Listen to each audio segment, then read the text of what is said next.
Okay, so I will start introducing Geoff.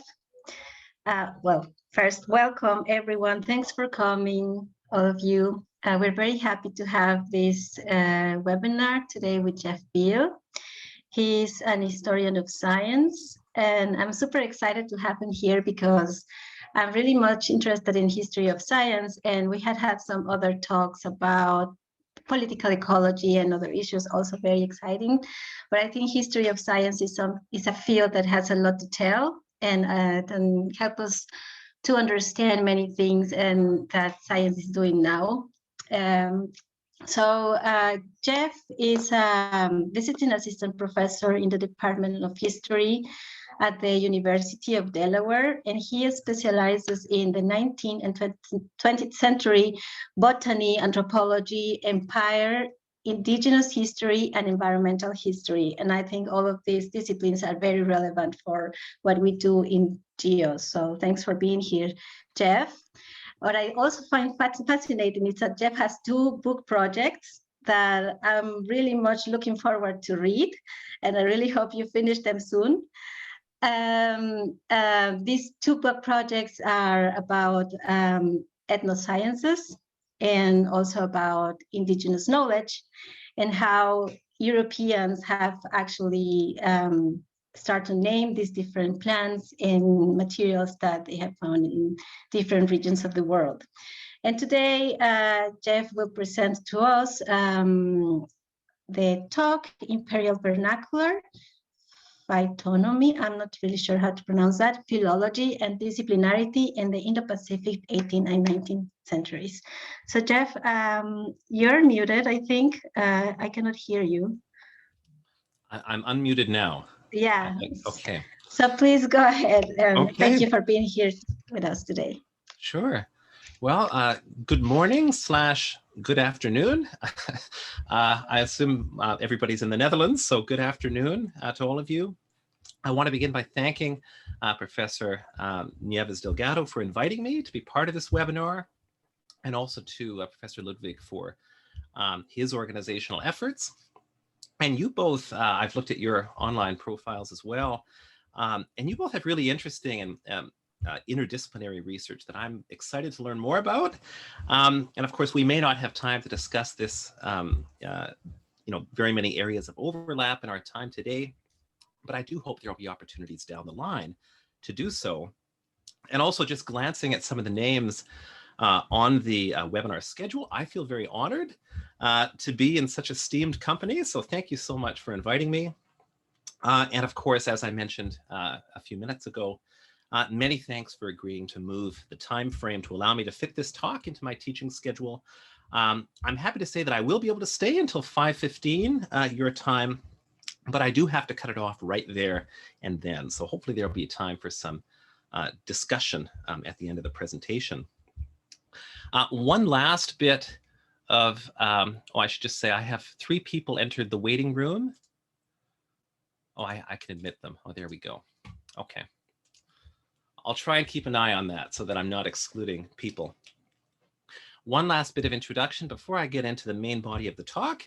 I'm presenting to you from the ancestral territories of the Lenni Lenape people here in northern Delaware. And this is important context for my work, which is at the intersection of the history of science and indigenous history. There are 2 fields I'm very passionate about, but it's increasingly important for the history of science as a discipline. And I'm very pleased as well to be part of a wonderful group here at the University of Delaware that's thinking through things like decolonization and also things like reparations with the local Lenape community at the local and the state level. So that's the general gist of the framework that I'm bringing to my work and to this particular project, which without further ado, I'll tell you a little bit more about. So the book project that all of this ties into is entitled Indexing the Indigenous Plants, Peoples, and Empire. Oops.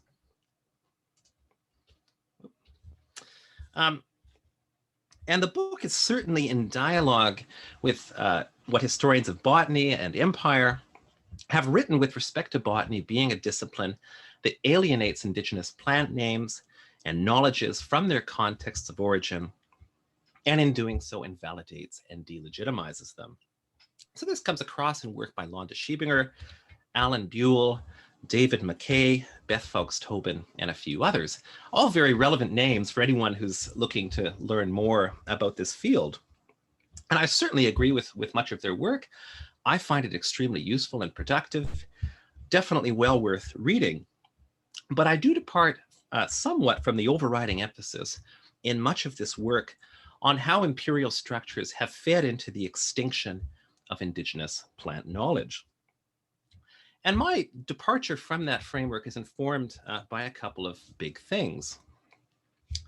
First, it's informed by a significant and growing body of work by indigenous scholars that emphasizes the survival and resistance and futurity of indigenous peoples, cultures, and bodies of knowledge in the face of colonialism. Much has been lost, of course, as anybody will tell you in this field, but the other half of that equation is on how much has been retained and how much is being revitalized. And this theme comes across in classic works in Indigenous critical theory, including the work Decolonizing Methodologies by the Ngati Porou Maori scholar Linda Tuhawaii Smith. That might be familiar to a couple of you. The work by the Anishinaabe critic Gerald Visner is also very relevant to this conversation. But it's become an even more prominent theme now, not only with the growth of Indigenous scholarship and Indigenous critical theory, speaking to issues of decolonization and survivance in various ways, but there's also, since late 2012, there's also been the Indigenous-led Canadian and global movement, Idle No More. And this is a really wonderful moment and a really productive moment for me as a scholar as well, because this movement was getting underway just when I was freshly back from Aotearoa, New Zealand, and trying to make sense of my research. What was I going to do with this stuff? And the second major factor that informs my critical engagement with a lot of existing scholarship in the history of colonial botany is the question of what to do with a lot of the material I found that looks like this. So this is from the botanist Daniel Solander's Planteo tahitensis. This is a manuscript that's held at the Natural History Museum in London.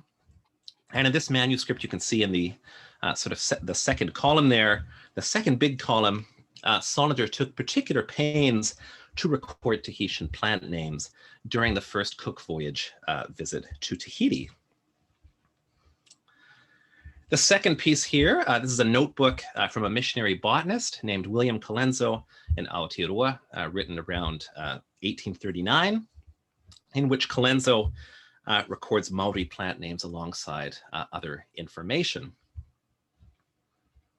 And the final piece this is from a botanist named John Buchanan, who also collected plants in New Zealand, including Maori phytonyms, although he had no knowledge of the Maori language to speak of.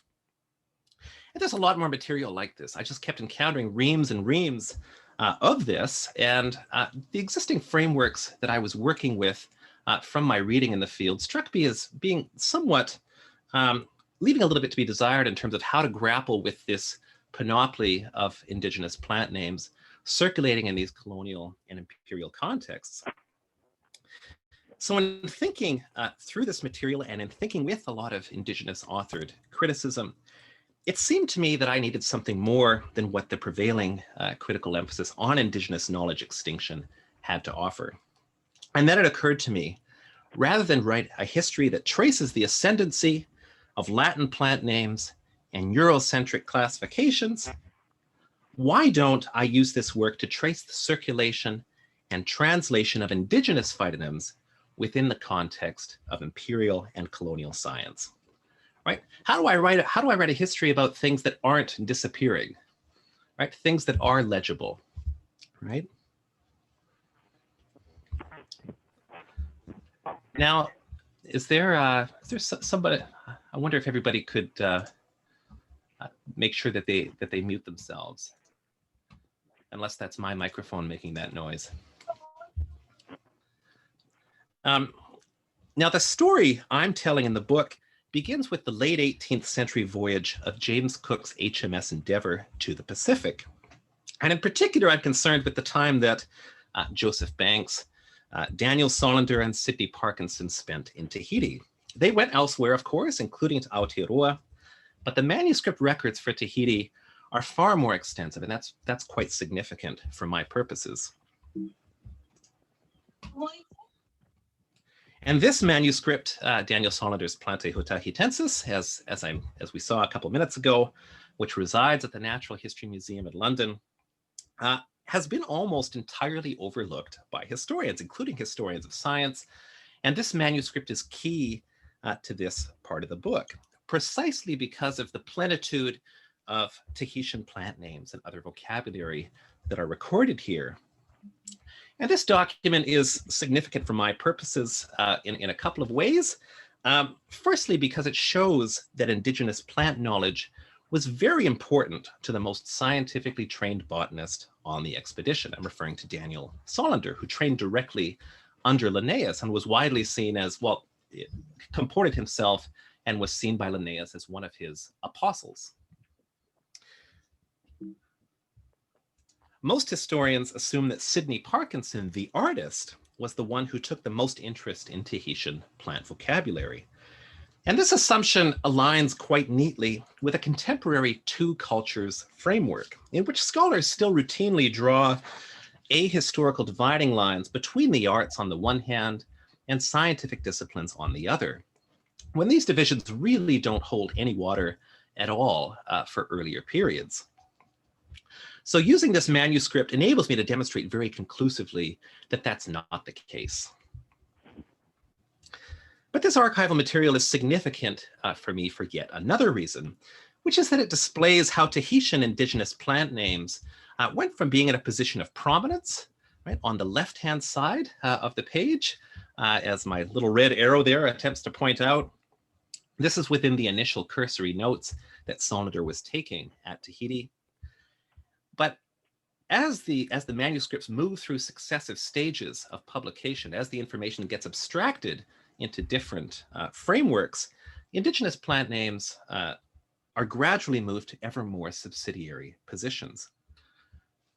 First, moving from the left-hand side to the right-hand side, implying that the European names came first, until they are scarcely visible at all in the final pre-publication document. And in fact, Georg Forster would produce a flora along these lines abstracted from Solander's work, except he didn't credit Solander. He took the material without and simply put his own name on it. And he omitted the indigenous phytonyms entirely from that final manuscript. And this interest in indigenous phytonyms continues into the 19th century when indigenous plant names became caught up in romantic epistemology with its emphasis on individuality, locality, and authenticity as an antidote to Enlightenment artificiality and universality. And for many romantic botanists, it was in fact Linnaean names that symbolized the latter, that were artificial and universal and inauthentic. And so John Leonard Knapp, he was a British botanist who studied grasses. He wrote in his 1827 very popular Journal of a Naturalist, quote, "The terms of modern science waver daily. Names undergo an annual change, fade with the leaf, and give place to others. But the ancient terms, which some may ridicule, have remained for centuries and will yet remain until nature is swallowed up by art." This is a very popular book. And actually, Knapp was a botanist who did very sort of traditional botanical work, but he published it anonymously. So there's a hint that he kind of knew that many of his colleagues would not have necessarily approved of this stance vis-a-vis vernacular and Linnaean plant names. But the perspective represented here is also represented elsewhere.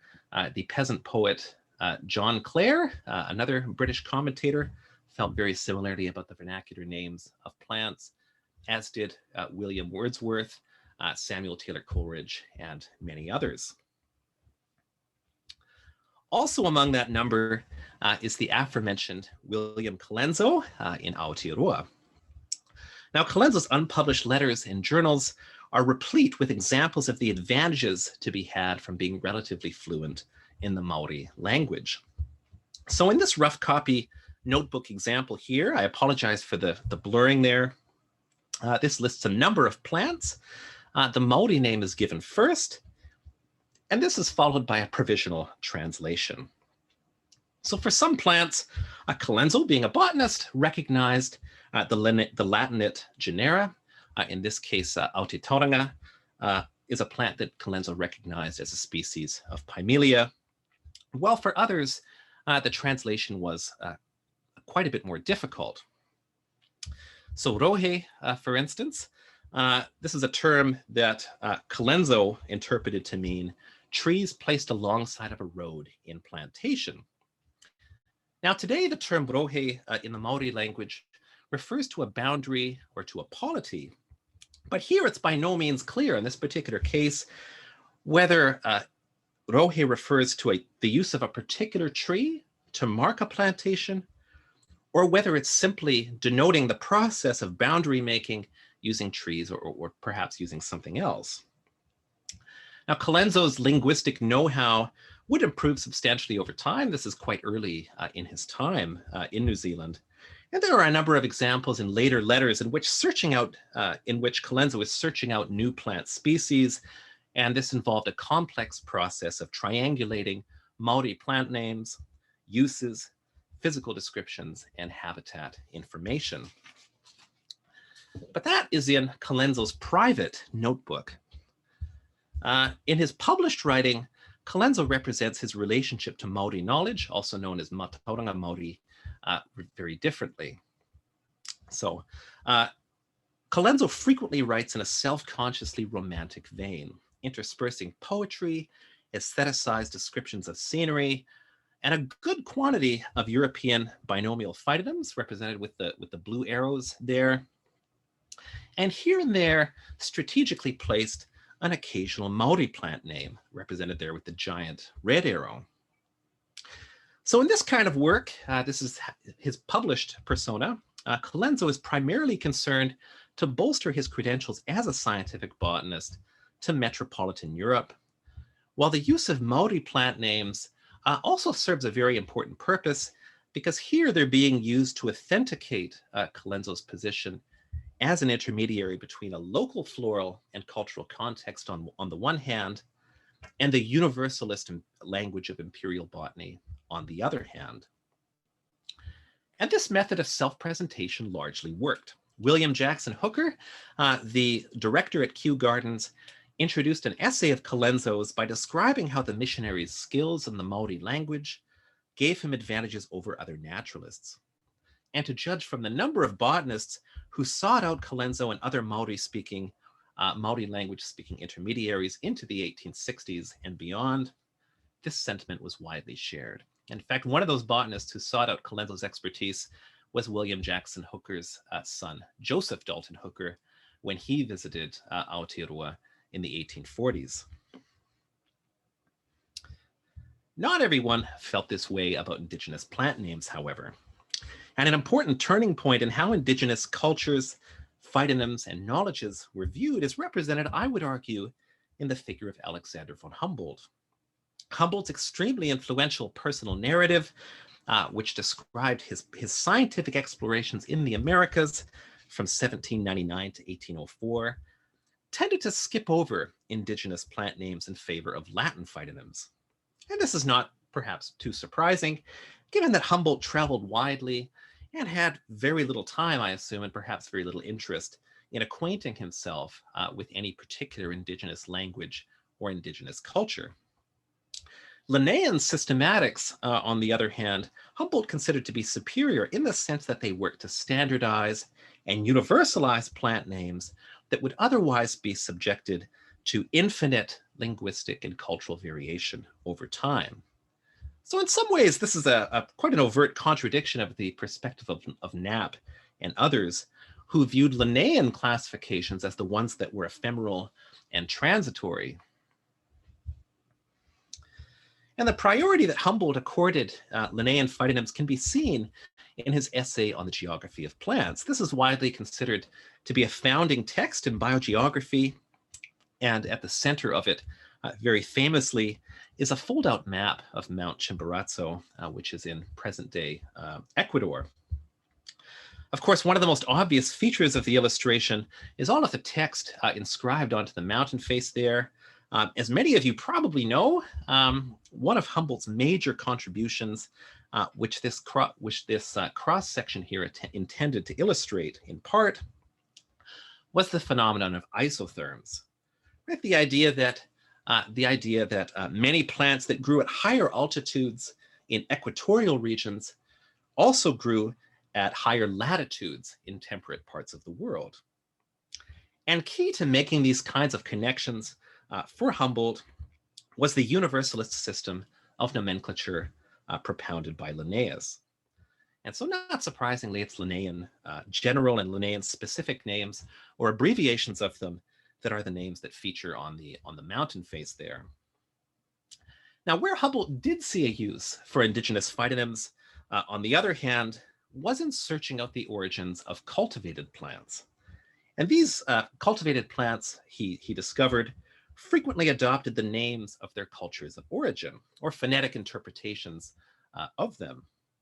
So the term banana, for instance, which circulated broadly throughout the region through which Humboldt traveled, turned out to be from the Maya, or Catawayu language in what is today northern Argentina, Paraguay, and southern Brazil. And one name for this ethnobotanical framework is botanical philology.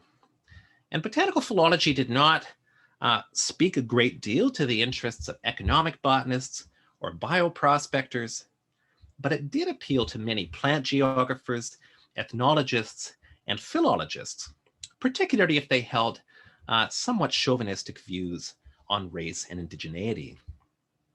And Humboldt himself viewed indigenous languages as incapable of understanding European science because he viewed them as incapable of abstracting information and incapable of postulating general laws. And Humboldt, in fact, looked forward to a day when indigenous languages would be replaced by European languages.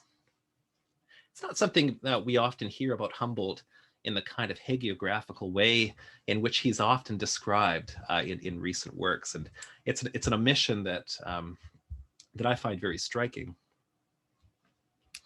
One of Humboldt's readers in this vein was a physicist or a physician and linguist named John Crawford, who studied Malay philology in his capacity as a British colonial administrator in Penang, Malaysia. And in so doing, Crawford was in fact a polygenist who rejected the idea of the unity of the human species, and language, he thought, bore out this thesis of his. Of all the peoples in the Malay region, Crawford argued that only the lighter-skinned race was capable of thinking in abstract or general terms. And Crawford used botanical philology to support this contention. The uniform nomenclature for rice throughout the region, called padi or beras, and for rice cultivation or sawa, this demonstrated, he thought, that one superior race had disseminated the technology and culture of rice cultivation. The highly variable names for the sago palm, on the other hand, he thought were emblematic of a crop that grew spontaneously all over the place and that thus provided an easy source of nutrition for different peoples wherever it grew. This alleged correlation between cultural sophistication on the one hand and botanical terminology on the other would also play a key role in the work of Alphonse de Candolle. A significant portion of his monumental 1855 text, Géographie botanique raisonnée, or Principles of Botanical Geography. In this book, Candolle used vernacular phytonyms to help shed light on floral and cultural origins. On the basis of different vernacular names for olives throughout the Mediterranean and Asia Minor, for instance, Candolle identified two distinct points of cultural origin for olives in Greece and Syria. And he gives many other examples as well, including the taro plant throughout the Indo-Pacific. But lest Candolle's enthusiasm for vernacular nomenclature be interpreted as a preference for their use in science, Candolle was quick to assure his readers of the contrary. quote, as he wrote, "It is a welcome tendency of modern civilization to replace the common names of a multitude of languages and dialects with only one name, common to all peoples, and founded on well-defined rules." And interestingly, there are some hints in the book that Kandel may have been a polygynist as well. The German botanist Berthold Seemann was another individual who was perpetually on the move, much like Humboldt, whom he admired deeply. So after training at Kew Gardens, Seemann would go on to collect plants in Central and North America, Hawaii, Sumatra, Fiji, and elsewhere. He would also become an important commentator on economic botany and indigenous plant names, no doubt because, as an economic botanist, this was the kind of information that he was able to use to help him locate potentially valuable plants. But although Seemann was proud of his knowledge of indigenous plant names, he also very oddly made it a point of pride that he had no other non-European language skills to speak of. This may have been because, as a staunch Humboldtian, he considered indigenous cultures to be incapable of thinking about nature in general terms.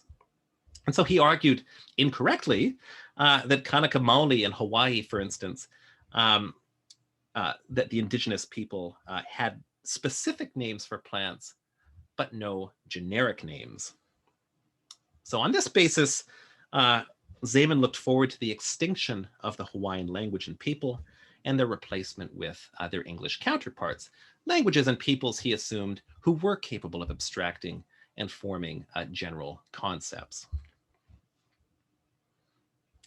And Seemann appears to have brought a similar kind of logic to bear on his review of the Maori Latin Index to Joseph Dalton Hooker's Handbook of the New Zealand Flora.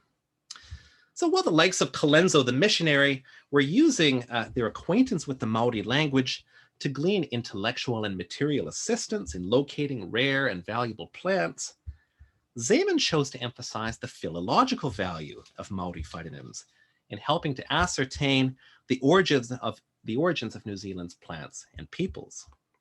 So Seemann gave the example of the Polynesian phao, or cotton plant, the name of which Maori settlers applied to a plant with similar leaves. And this transfer of the name to a plant with similar leaves for Seemann implied that Maori settlers came originally from a country where cotton grew. And Seemann's shift toward viewing indigenous plant names as philologically valuable rather than economically valuable is significant. Right? Seemann, after all, was an economic botanist. This was the kind of stuff that he was very proud of knowing. But he also, at the same time, was someone who lacked any in-depth acquaintance with any indigenous language or culture. And it was around this time that perspectives were beginning to change in Aotearoa, New Zealand as well. So the mid-19th century saw the arrival of a vast number of European settlers in New Zealand who had no real interest in learning the Maori language or anything else about Maori culture. And this, in conjunction with other New Zealand colonial policies, would spark tensions, which in the 1860s culminated in a series of vicious wars on the North Island. These circumstances encouraged settlers to view Maori knowledge and Maori phytonyms in ethnological terms, rather than seeing them as reliable and essential components of day-to-day living and trading in Aotearoa, New Zealand. And this is especially the case amongst commentators who were based in the South Island, where Maori population numbers were considerably sparser, and where European colonization had taken place most rapidly in conjunction with the Otago gold rush. By the late 19th century, however, this way of seeing Maori phytonyms and knowledge would extend beyond newcomers, beyond armchair philologists and peripatetic naturalists, to encompass the likes of anthropologists like Elsden Best and Percy Smith. Both of these men were fluent in Maori and had a large number of Maori friends and acquaintances. Both men, however, beginning in the 1890s, were beginning to write quite a lot about the question of Maori racial origins. Smith had by this time gotten hold of Kandel's The Origin of Cultivated Plants. This is published in English, in fact, in 1884. And here in this book, Candolle expanded upon his philological method of using vernacular plant names and added further cautionary remarks on the unreliable character of indigenous plant nomenclatures in relation to their European counterparts. Smith and Best took this way of seeing indigenous phytonyms very much to heart, viewing them as key to searching out the racial origins of Polynesian peoples who were destined, they thought, to disappear because they were culturally and epistemologically antithetical to modern European societies.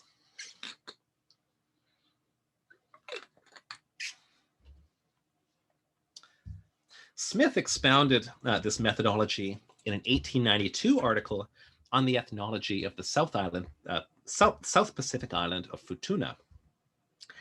If, he wrote, we find branches of the race living at opposite ends of the Pacific who have common names for plants identical or even resembling one another, the inference is certain that those two branches must at some time have known a plant from which both derived the name, and it follows that they must have inhabited the same place at some time or other. And so using this botanical philology method that he got from Candolle, Smith claimed to be able to trace Maori ancestry all the way from Aotearoa to places like Tahiti, Indonesia, all the way, in fact, to India. And Candolle's feelings respecting the epistemological priority accorded scientific over vernacular plant names also makes something of an appearance because, as Smith saw it, Linnaean phytonyms provided an essential point of reference, an essential point of stability and permanence that helped to ground these kinds of cross-cultural linguistic comparisons. The epistemological assumptions underlying this abstracted, purely philological use of Maori plant classifications is yet clearer in Elsdon Best's comments. As he wrote in 1907, quote, "It is a well-known fact that the more primitive races of man are closer in touch with nature than our highly cultured peoples. In like manner, they retain more primitive modes of thought and expression." And with respect to Maori ways of naming and knowing plants specifically, quote, he wrote, "The scientific botanist may tell the simple autochtonies that they are wrong. I decline to do so, lest I lose my reputation for trusting childlike faith." And despite Best's close acquaintance and his general sympathy, at least from what people have been able to garner, with Maori culture, Best's opinions regarding the implications of cultural differences between indigenous peoples and Europeans would in fact prove quite similar to Zeeman's and to Humboldt's. Right? Two people who had no indigenous language skills, no indigenous friends that I've been able to see at all. And so as Best put it, quote, "The forest is conservative, repressive, making not for culture or advancement. Someday a civilized tribe from open lands happens along and hews down that forest. Then the children of Tane, Tane being the forest deity in Maori cosmology, the children of Tane, human and arboreal, alike disappear, and the place knows them never again." Now, it would likely have been very obvious to most readers that Smith and Best were not botanists, but as anthropologists, practitioners of a discipline that was only then beginning to come into its own. Best was, in fact, the first anthropologist to be funded by the New Zealand colonial government. The repeated references in works like this to eminent scientists and to Latin botanical names did lend a certain amount of legitimacy to their ethnological observations by bringing them into close association with an acknowledged science. And in bringing European taxonomy to bear as an epistemological counterweight to so-called primitive and anthropomorphic indigenous classifications, Smith and Best also helped to reify an image of European botanical authority for public consumption. And indigenous phytonyms and works like Best's came to be seen as anthropomorphic, unreliable survivals. And late 19th century disciplinary specialization bolstered these kinds of interpretations in contrast to the examples I discussed earlier of more protean figures like Colenso or Sidney Parkinson, and those examples can be multiplied several times over. But by the late 19th century, disciplinary divisions restricted the domain of botanical expertise to that of specialists who were already primed to view plants in a delocalized imperial sort of way. While the study of indigenous botany, on the other hand, increasingly became the domain of early 20th century anthropologists. And as justification for their existence as a discipline, anthropologists tended to promulgate a vision of indigenous peoples and knowledges and cultures as primitive vestiges of a world that was destined to give way to European colonization. So in the late 19th century, if as a settler you wanted to study Matauranga Maori, you most likely wound up analyzing it through this dehumanizing, primitivist kind of framework. And this was more than just academic hair splitting. This kind of material had real world implications in late 19th and early 20th century Aotearoa. So best scholarship was instrumental, for instance, in the passage of the notorious Tohunga Suppression Act in 1907. And this called for penalties of up to £25 or 6 months incarceration for the practice of Maori medicine, also known as rongoa. Although the act, which remained in force until its repeal in 1962, resulted in few prosecutions, it did lead to numerous investigations. So this was something that was taken quite seriously by colonial authorities. And moreover, as legal counsel for 2 Maori iwi or tribes would allege nearly a century later, the legislation was influential in stigmatizing the practice and transmission of traditional medicine and traditional science. Maori individuals have not been silent throughout all of this. One of the venues through which they have been making their voices heard more recently is through an institution known as the Treaty of Waitangi Tribunal. So this is a government body set up in 1975 to adjudicate Maori grievances against the New Zealand colonial government, particularly with respect to the theft of land following the wars of the 1860s. More recently, even than that, however, it has also become a key forum for contesting the binary worldview promulgated by Best and by others, such that in 1989, representatives of 6 iwi filed a claim to the tribunal, which resulted in a report that was only released in 2011, while I was happened to be in the country doing my research, in fact. And this report called Ko Aotearoa Tēnei, or This is Aotearoa, this report takes issue with the colonial government's failure to uphold the principle of Maori sovereignty as enshrined in the 1840 Treaty of Waitangi. So the 1840 Treaty of Waitangi, in a nutshell, is a treaty that's widely seen, rather controversially, as the founding document of Maori settler relations. One aspect of Maori sovereignty spelled out here in this document is the right to live according to a Maori worldview, which takes the alienation of intellectual property very, very seriously, especially in the form of sacred flora and fauna, but also in the form of cultural markers like the haka. If any of you are rugby fans, you will know what a haka is. Also tamoko, traditional tattooing and carvings. And I've written in particular about the controversy surrounding manuka honey, regarding which settler-run enterprises have been very careful to distinguish manuka honey science on the one hand from Maori knowledge of the manuka plant, which goes back a very long time, on the other hand. All the while, these settler interests are very happy to capitalize on the global market value of the manuka name. And so Ko Aotearoa Tēnei, however, can be seen alongside other recent Indigenous authored interventions into the nature of the relationship between Indigenous and colonizing knowledges.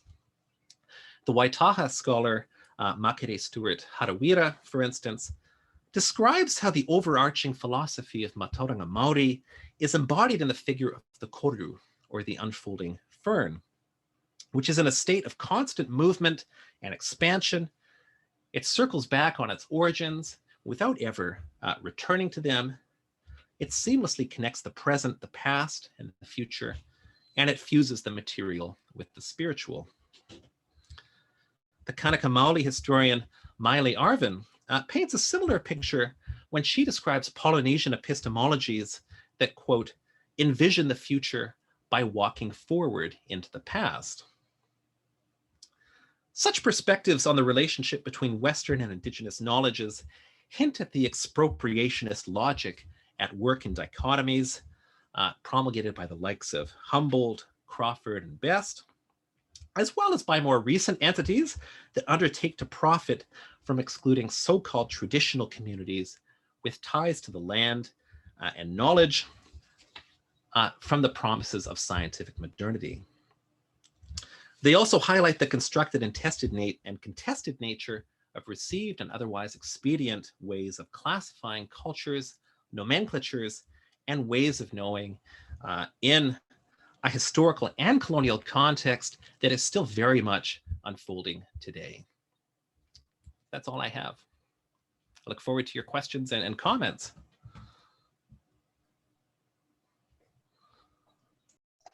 Okay, thank you, Geoff. I think maybe I can open this up. I don't know if everybody would like to maybe turn on their gallery view to make it more of a conversation between us all.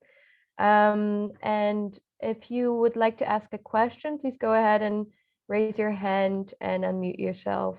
And yeah, we can start.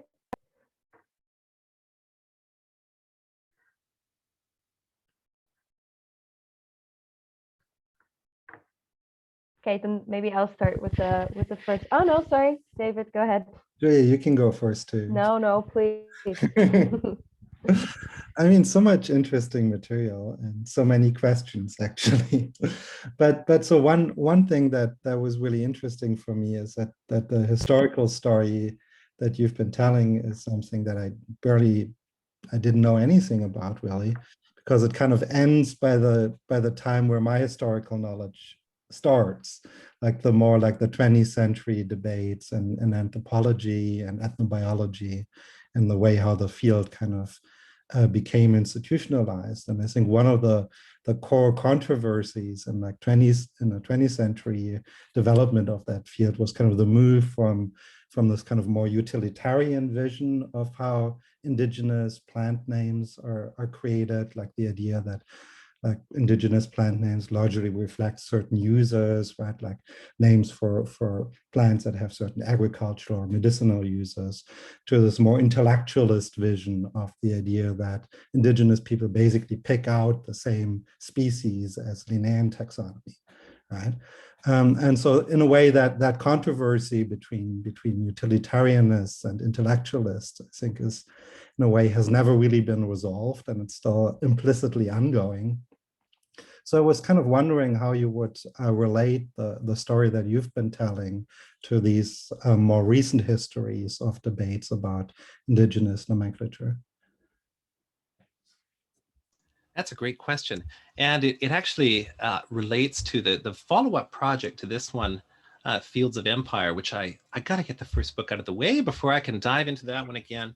But I spent a lot of time looking at, I sort of originally undertook to look at the relationship between early 20th century economic botany and late 20th century ethnobotany or ethnobiology. And I was sort of expecting a very clear trajectory from one field to the other. And what I found is that it actually got really, really interesting. So in the late 20th century, for instance, there are figures like Richard Evans Schultes, which I'm sure many of you are familiar with, the ethnobotanist who worked in the Amazon.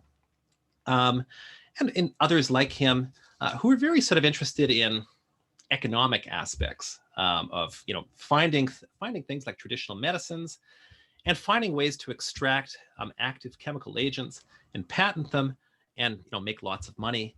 There were some people who did exactly that. There was one guy whose name escapes me who actually found curare in the Amazon and wanted to patent it and sell this technology to the Nazis as a way of tipping bullets with this arrow poison to make them even deadlier. but then he found he didn't think he could sell it to the Nazis, so he tried to sell it to the Americans. So anyway, there's this kind of approach that is just purely economically oriented. And then contrasting that, I found it really interesting looking through the works of Harold Conklin and his papers. He's just a fascinating individual. And I missed him just by a year or so. He passed away in 2016, just when I was getting started on this next project. And his interests, he's comes at it more as an anthropologist and as a linguist. And he became more interested in how the field of ethnobotany could be used in ways that sort of challenge existing colonialist frameworks, particularly in the Philippines, where he did the majority of his field work. So I don't know if it's hard to draw a straight line from one to another, but I'm very much thinking through similar kinds of issues in the present. So thank you. I hope that sort of talks around the answer you were looking for. Great, thank you. Yeah. Thank you. Do we have anything from the audience, perhaps?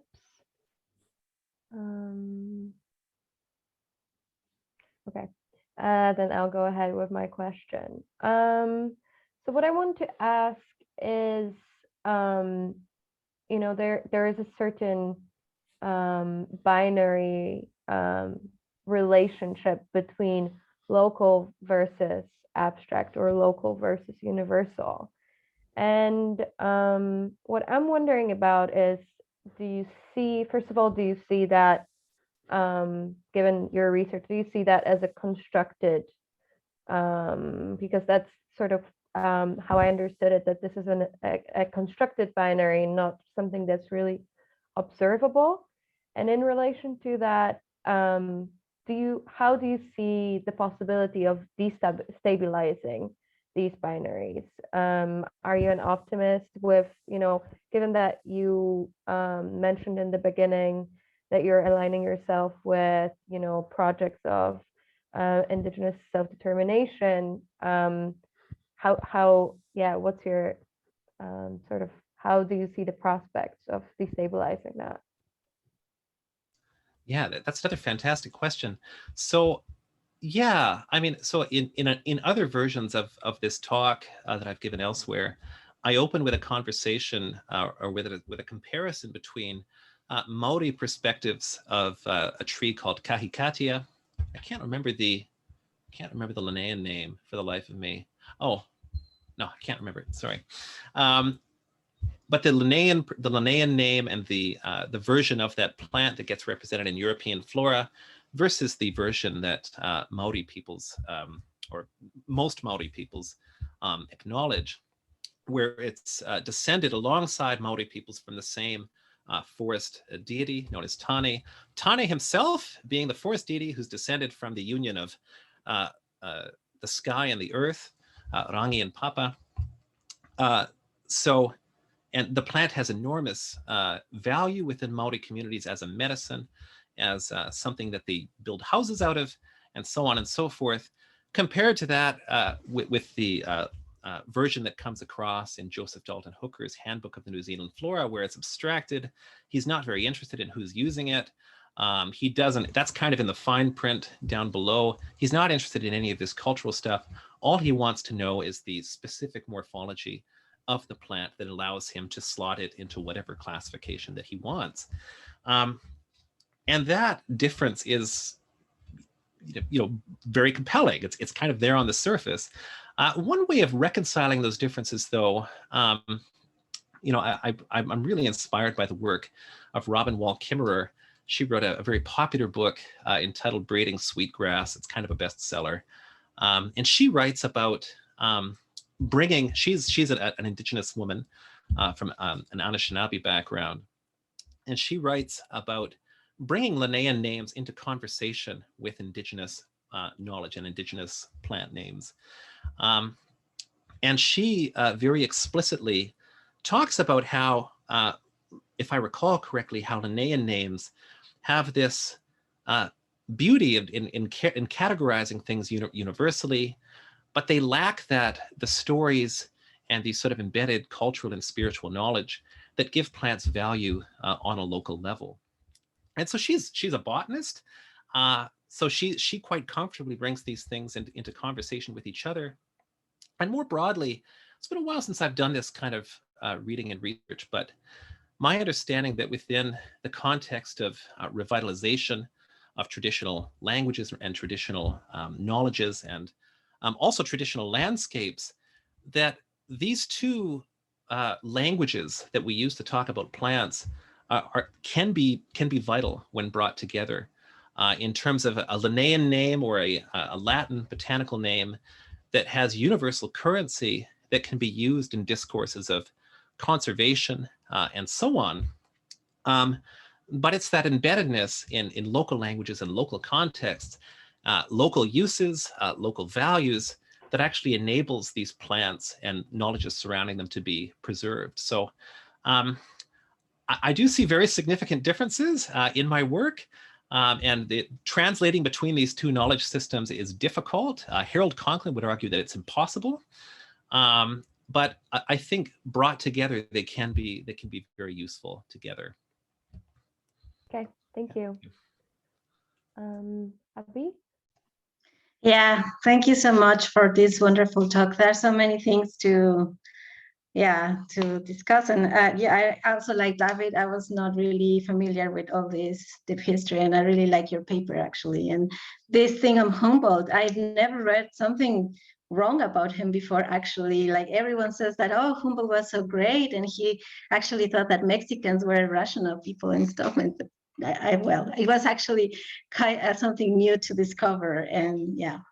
But actually, I wanted to do a question right now. It's kind of a follow-up of what you were saying, because I think I find it very shocking, actually, that this contrast between universal and local, and how this universal that is usually like aligned to Linnaean classification is actually taken as universal, as where is it also kind of coming from a very specific place, right? Which is the European Western science.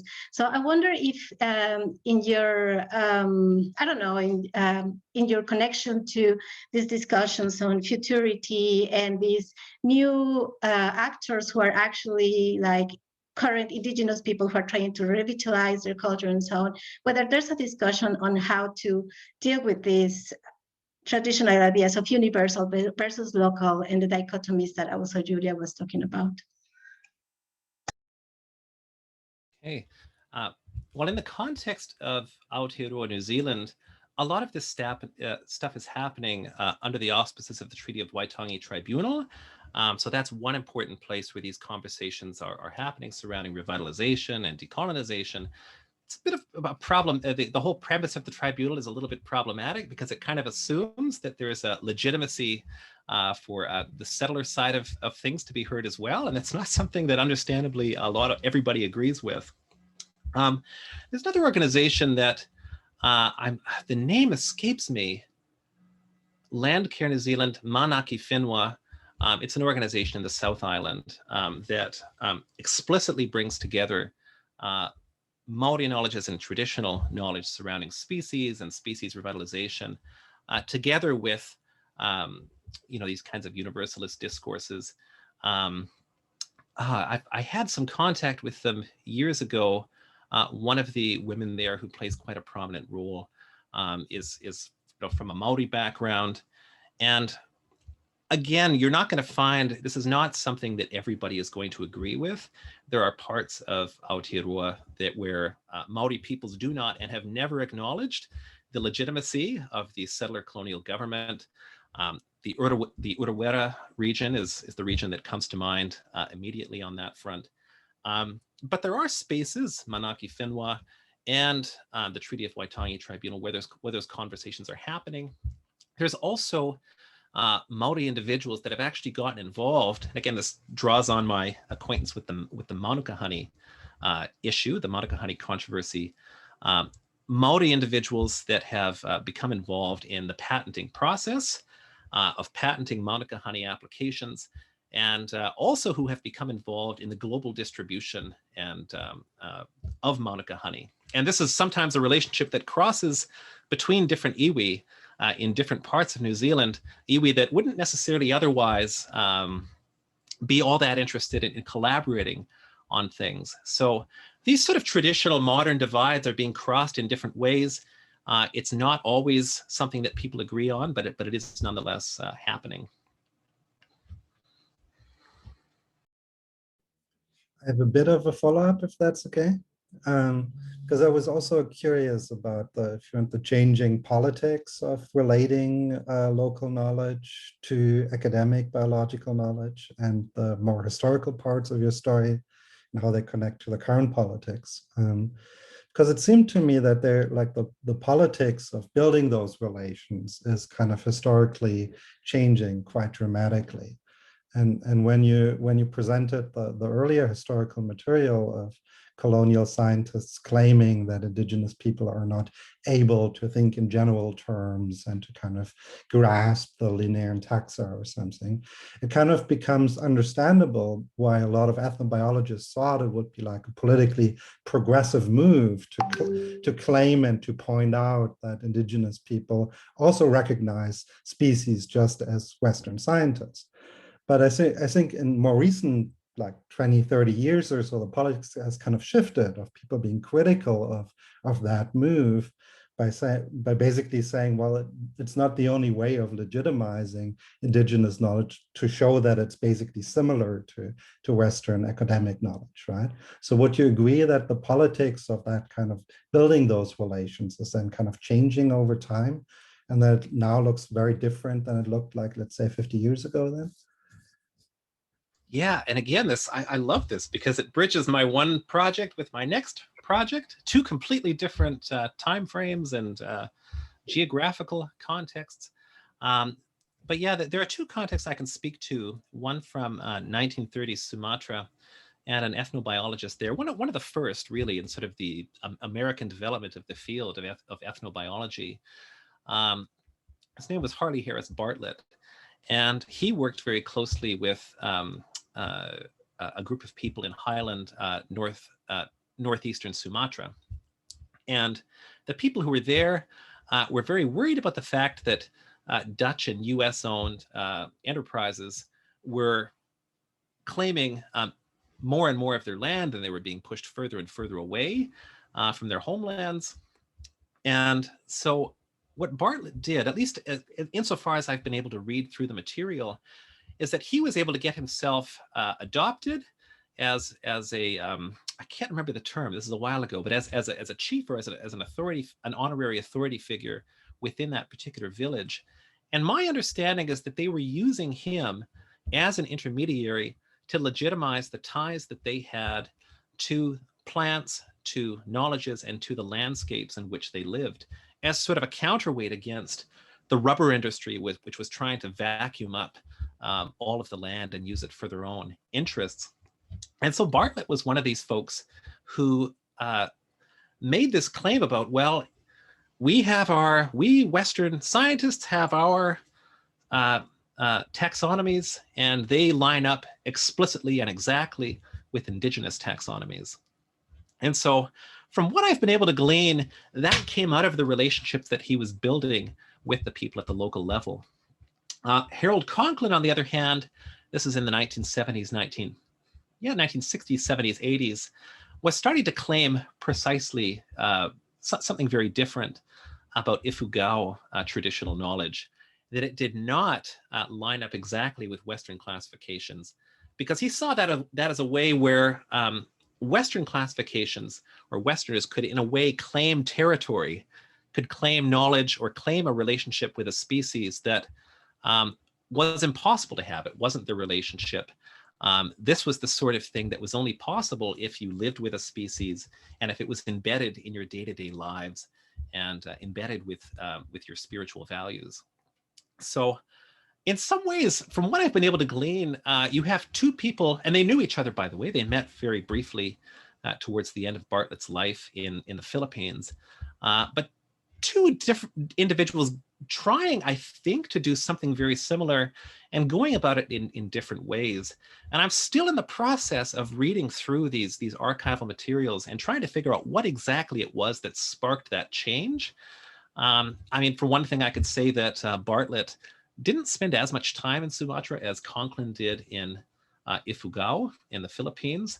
So that might have been, he may have had a more sophisticated understanding of the sort of micropolitics of making these kinds of connections. But I don't know, it's a question that I'm still wrestling with. So I'll have to get back to you on that one. Thank you. Is there anything from the audience? Because I also have a follow-up, so maybe I'll just do it real quick. I also wonder how this, especially like your last answer, also relates to the notion of expertise, and how, you know, that part of destabilizing sovereignty of these nations also relates to destabilizing the idea of local expertise or experts, right? And a certain knowledge as institutionalized. And there's sort of this asymmetric relation between people who live in the West, and then they have this claim to Western science versus communities, and then, you know, experts. And that really blends, I think, in ethnobiological research, because yeah, I don't know. I'm just wondering how do you see that issue of expertise? Oh, you're on mute. Yeah, so I think this gets back to the issue of disciplines, and the whole ethnobiology. It can be really a really fascinating and really generative way to deal with this whole to wrestle with these kinds of questions. I came across work again, sort of in the foundational moments of ethnobiology as a field, where people were, you know, Schultes was writing to someone else whose name I can't remember. Bartlett was talking about himself, and a common theme in this work is that I'm interested in so many different fields. I'm interested in geology. I've got a little bit of botany. I've got a little bit of linguistics. I've got a little bit of biochemistry, and I'm not really an expert in anything. And yet somehow I am the paradigmatic ethnobiologist.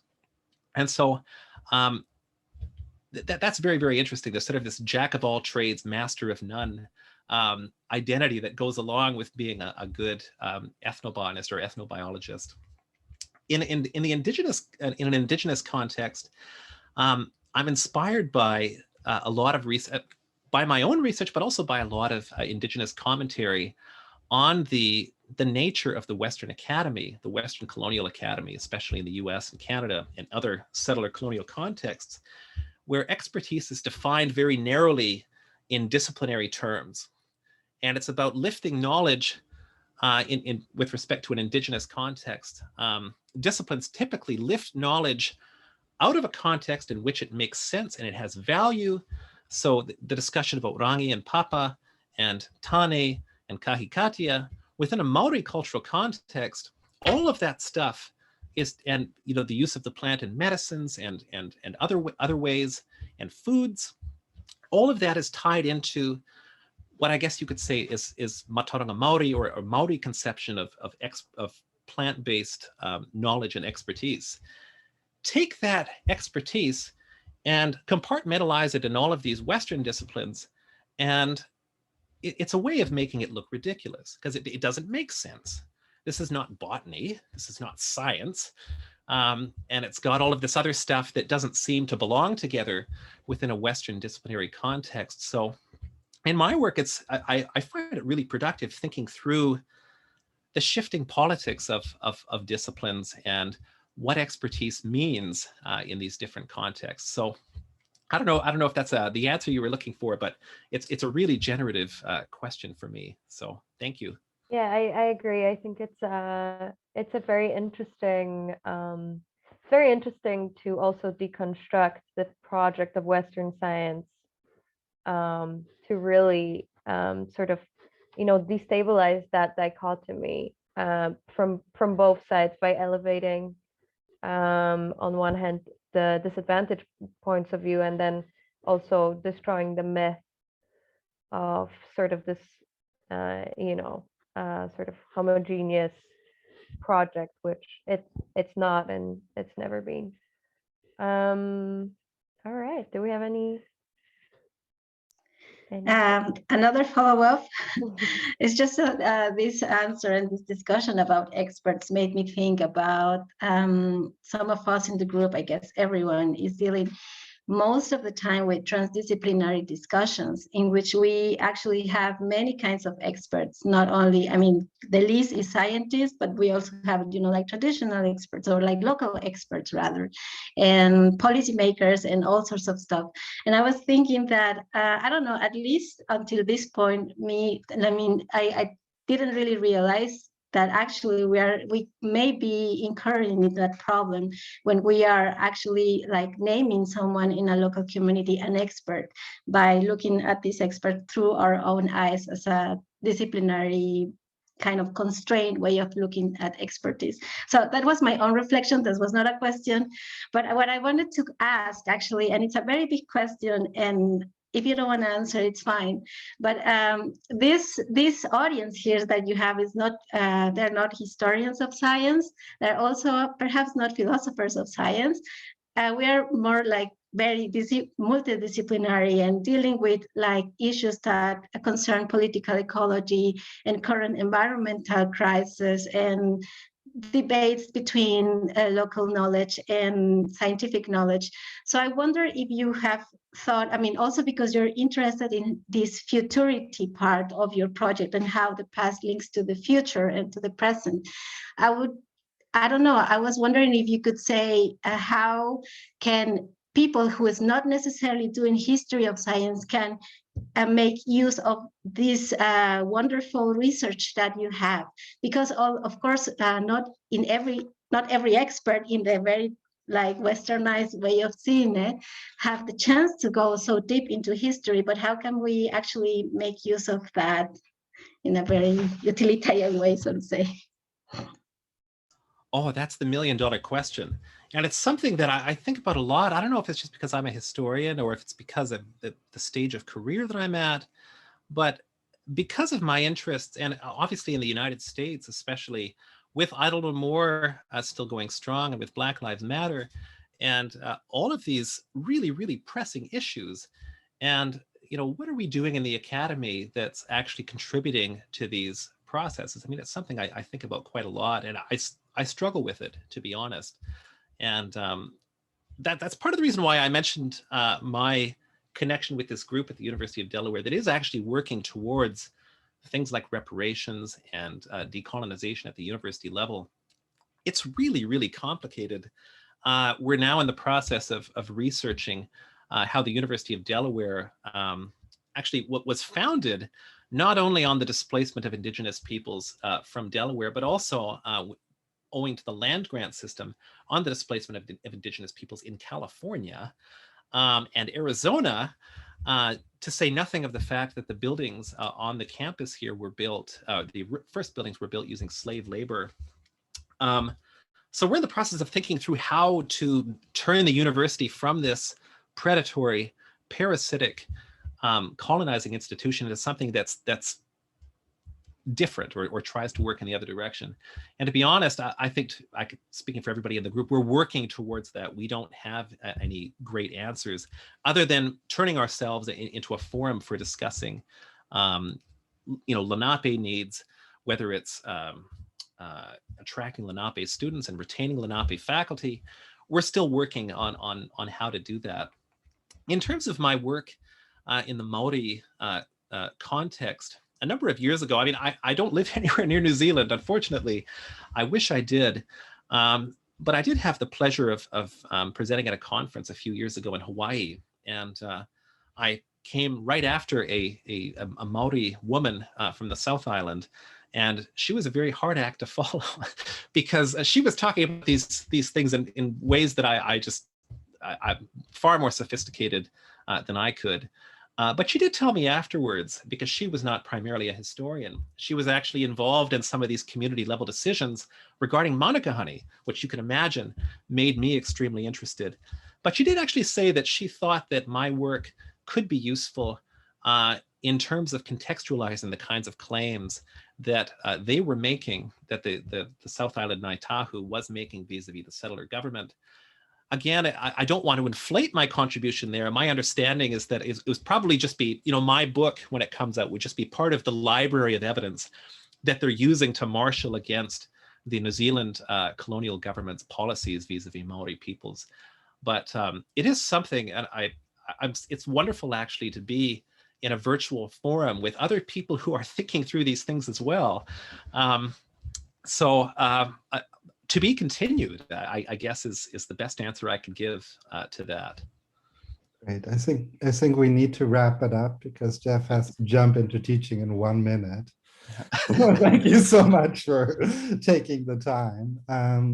That was fascinating. Maybe just one last comment before we end. We return on the 10th of June with Helen Ann Curry, who will talk about local seeds and global needs, ethnobotany, agroecology, and the history of in situ conservation and agriculture.